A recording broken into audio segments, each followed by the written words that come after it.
So we suffer from a kind of poverty of the spirit, which stands in glaring contrast to our scientific and technological abundance. The problem is, my friends,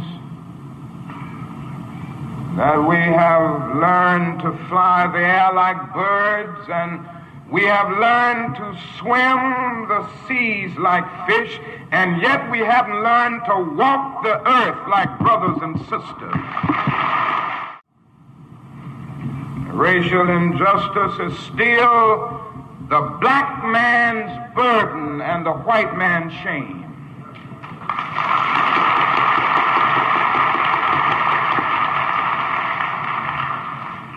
So wherever we live in America, we have to face the fact honestly that racial discrimination is present. So don't get complacent.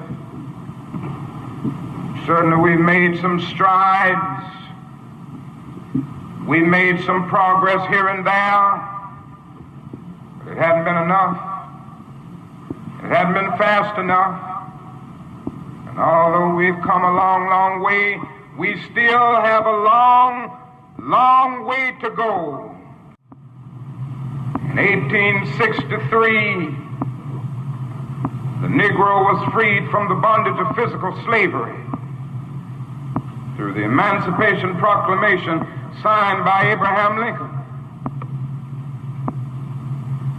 But the Negro was not given any land to make that freedom meaningful. And you know, it was something like having a man in jail for years and years, and then you suddenly discover that this man is innocent. And go to him and say, now you are free. The man's been unjustly jailed for 35 or 40 years, and you just put him out of jail saying, now you are free. You don't give him any bus fare to get to town, no money to buy any clothes, no money to get something to eat. This is what happened to the black man in this country.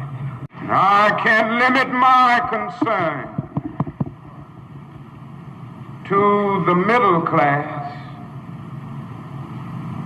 I can't limit my concern to this particular situation where a Negro comes and says, I'm the first this.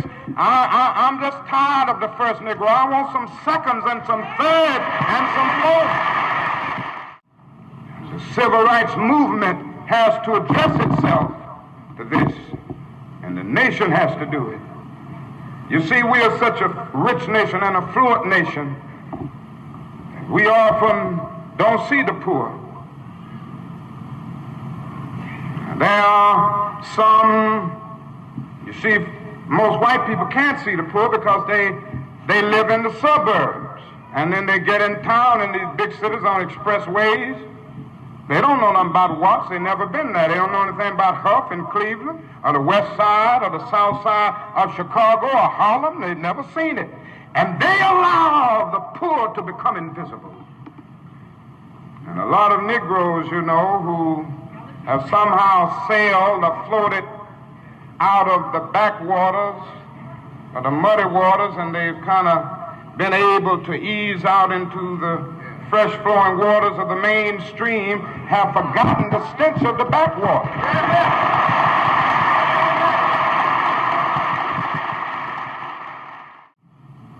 And I can hear a voice saying that wasn't enough. I was hungry, and you fed me not. I was naked, and you clothed me not. Where they will not be judged by the color of their skin, but by the content of their character. I have a dream today. I must confess that that dream that I had that day has at many points turned into a nightmare. Now, I'm not one to lose hope. I keep on hoping. I still have faith in the future. But I've had to analyze many things over the last few years, and I would say over the last few months.